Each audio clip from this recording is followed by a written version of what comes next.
Happy 4th of July, everybody.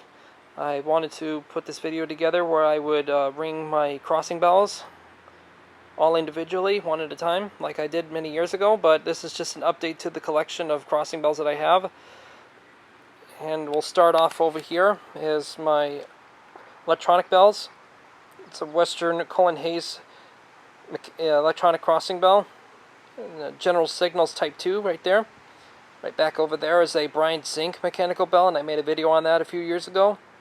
Up front is my Western Cullen Hayes 0333. Next over there is my Safetran bell. It's my first crossing bell that I've ever gotten ever since I started loving trains. And there's my two teardrop bells in the back, but I do have a third one, the black one that everyone's familiar with. That one won't be in the video because I'm starting to have some mechanical electrical issues with that one where it won't ring correctly. But you just have my Frisco one, that's right there. And then there's this white one. The white one is a first generation teardrop bell, which perhaps later in the future I might make a video on that.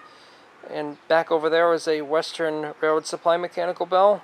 And right up front that is definitely catching your eye is a Safetran hybrid bell. I'm actually working on this for a friend of mine. I'm restoring this for him. Then the last one that's not visible in the video is my Railroad Supply mini bell that's up on my crossing. And so no need for introduction for that one. But anyway, please enjoy the video.